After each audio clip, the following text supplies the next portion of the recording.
when I decided to go full time, into this business, as at that time, I decided to just, take all I had, my savings, and some funding. How much, to be precise? Well, startup fee, I started with about 15 million. Wow. So I was determined to go into this business full time. I got a space and, in the mall here, got the equipment in, and the business started running immediately. And in less than 2 months, the EndSARS saga happened, so there was a lot of looting and, burglary and all that.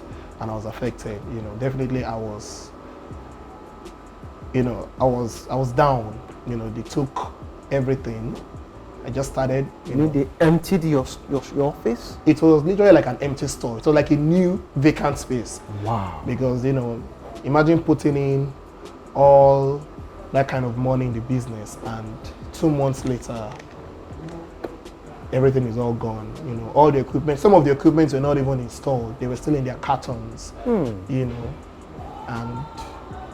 in 2 months, the EndSARS lockdown, the store was emptied.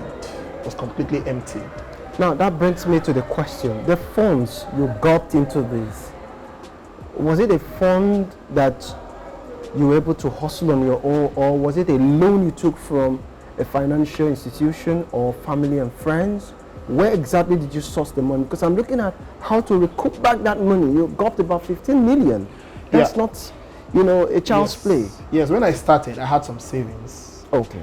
And I didn't want to just jump into all my savings. I saw this as an investment, as a venture. Okay. So I approached the banks, the microfinance banks, and I got some funding for it, and started out. So I had some savings. At the same time, I also got extra funding just to back up the business in case of any eventuality. I decided to go in full time, and I didn't want to have any limitations in terms of cash flow. So I had to make sure that I had that funding. So what's the insurance now for that particular situation? Well, for burglary. Yes, when that happened, it was a very unfortunate event, and the finance house I had, leased, gotten some funds from, definitely I had to pay back, but I was just giving some extension and I was giving some consideration, due to the outcome of the events that happened. And I was also challenged because I could not get further loans to, kickstart again. It was very difficult for me. It was as if you were starting all over again. I was actually restarting all over again because all I had gotten, all I had imported, all the equipment were gone. They were all looted. Everything was emptied except for the furniture. So how about the management of this facility? Well, what did they do at that point in time? Yeah, you see, they were also affected. Everybody was affected, and we just had to count our losses at that time because the management of the mall, and other malls in Lagos, a lot of malls were looted, and everybody, we were just counting our losses and trying to bounce back. We got support as well. We got some support from the government and some well-wishers, some social media influencers. They came around, they raised funds, they came here, they interviewed me, some TV stations also came, and we had chats, so we had a lot of people coming in, to express their, will I say condolence or, about the situation. And we got little support from everybody, as much as they can, because a lot of people were affected, and most of these fundraising committees or communities were raising funds for other businesses as that well. Were affected. Yes. But my business was very new, and very few understood the nature of the business. Even the profitability, very few understood. So was that a yardstick why some financial institutions shied away from coming in to support you at that time? Yes. I could not get support from the big banks. especially due to the fact that the business was new. It was not up to 6 months, and they did not know, they did not know how viable the business was. So I was left with no choice than to literally solicit for funds, beg for funds, from friends, well-wishers, families, church members, So I was able to raise some funds, borrowed without interest, and, I had to, the little I could get as at that time, I had to start, buying the equipment again. And the funniest thing about that time was that, time changes so fast. True. And, the dollar rates has increased, cost of equipment had gone up, shipping rates had gone up, the COVID issue and all that restrictions in getting some goods into the country was also there, so it was difficult, and it was a hard time. It was a hard time, but the passion for this business was there, and I was not ready to give up at that time, you see.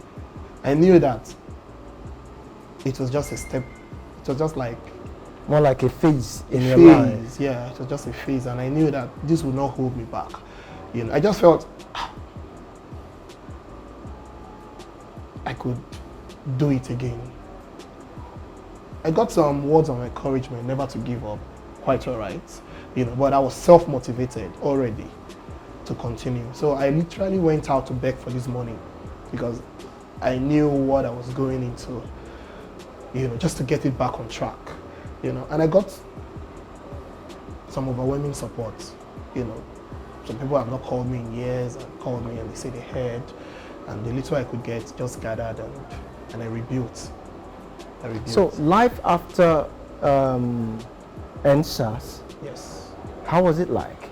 Let's just say months after, especially when you've gotten those little support here and there from family and friends. How was it like, especially with the business? Yes, during that time, I was also waiting for funds from the government because LSCTF promised some grants. At the same time, the funds didn't come in at once.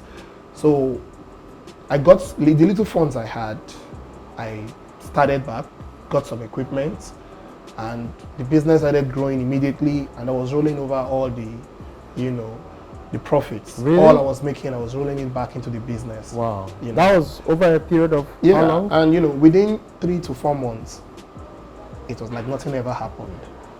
You will come in here and you would not even believe that the shop or the store was empty. So that was like a temporary setback for you at that time. It was a temporary setback. What did you learn from that particular experience? What did I learn? In terms of insurance? Yes, as at that time, funny enough, I had not secured my insurance. The business was a month and a half. The insurance official had been here, taking account. I told them to wait because I was expecting some other items I wanted to add to the list. Okay. Some heavy equipment I wanted to add to the list, which I was going to do at the end of the month. So we had a list already and it was in process. But unfortunately for me, I could not insure anything before the looting. It was unexpected and we did not plan it. I could not insure anything. There was no insurance on any of them. It was too early, Had I known, I would have just been insuring as they were coming. Maybe I buy this, I call the insurance, come, add this to the list, But I was advised to just, wait till I get all the equipment I want to insure so that they would just give me a value and I would insure them.